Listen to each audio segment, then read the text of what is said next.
everyone, good afternoon. Welcome to Jew Life in the Philippines. I'm back. Andito pa ako ngayon. Hi din. So kasama ko si Geraldine ngayon. Dito kami sa kuan. Yun pala. Ayun si Dudong at si Arnel. Andito kami ngayon sa Biraca Beach. Ano ba to? Sa Biraca. Dito lang to sa Talibon. Bali, meron lang kaming inatinan dito na may meeting. Kumbaga, so isa kami sa church namin, kasama kami.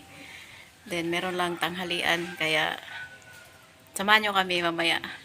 Hello po Ate B, thank you so much Ate Bibi, Ma'am Lenora, Bernardo, thank you for watching Jew Life in the Philippines, and to all the viewers, salamat po. Kahit konti lang po yung video ko minsan, kaya medyo busy kami. So ito yung Biraca.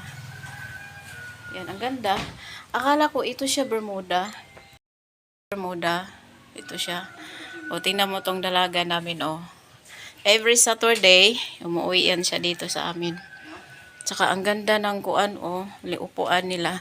Tugas yata to. Tapos, yan. Tapos, tingnan natin yun. Meron akong nakita kay nag-ikot ako. Ito palang bonggabilya na ito. Nilalagyan siya ng kuanan bakal. Tingnan mo. Para mag-straight lang siya. So, may mga idea na naman kami. So, tayo. Ano kasi ngayon, end of the month, mga meeting sa mga pastors. Kaya, isa din kaming nakasama sa mga magsiserve lang kami ng pagkain.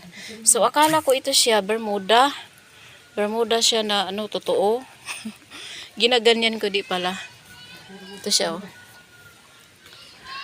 Di pala, kaya binili pala ito.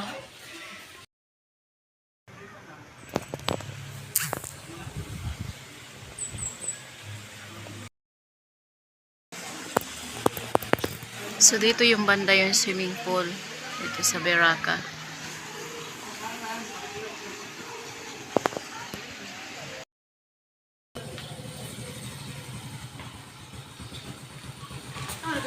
Ang ganda dito, oh. Yan si Wilson. Ito siyang kuan.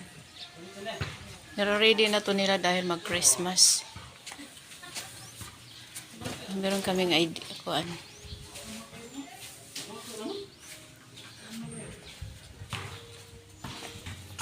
Amo tangan niya sabi. Tapos na pala kami. Going home.